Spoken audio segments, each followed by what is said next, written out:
ఈ రాష్ట్రంలో అంతమొందిన టీడీపీ పార్టీని బ్రతికించాలని తాపత్రయపడుతున్న వ్యక్తి రామోజీరావు అని మంత్రి అంబటి విమర్శించారు. చంద్రబాబును ఎలాగైనా సరే మళ్లీ అధికారంలోకి తేవాలని నానా తంటాలు పడుతున్నారని తెలిపారు. పట్టాభి అనే ఒక పోర్న్ స్టార్ని రాష్ట్ర ప్రజలెవరూ పట్టించుకోరని ఎద్దేవా చేశారు. మరోవైపు కన్నా ఈ రాష్ట్రంలో నైతిక విలువలు లేని రాజకీయ నాయకుడు అన్నారు. రాజకీయ భవిష్యత్తు కాపాడుకోవడం కోసం ఏ పార్టీ జెండా అయినా కప్పుకునే వ్యక్తి కన్నా అని ఆరోపించారు.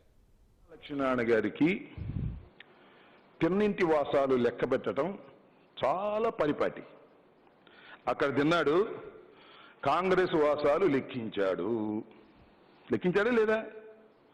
తపామని భారతీయ జనతా పార్టీకి వెళ్ళిపోయాడు. ఢిల్లీ వెళ్ళిపోయిగా ఎవరికి తెలియకుండా రహస్యంగా వెళ్ళిపోయి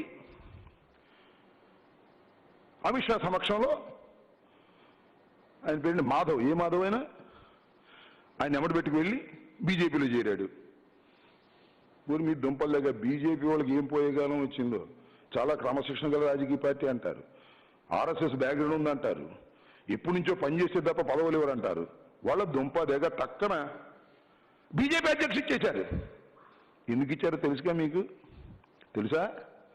ప్రజలు ఎలా చూస్తున్నారో చూశారుగా. ఎలా ఇచ్చారు? నేను బీజేపీలో నాకు పదవి ఇవ్వకపోతే నేను వైసీపీలో చేరతాను అన్నాడా? వైసీపీలో చేరడానికి రంగం సిద్ధం చేశాడా? కన్నా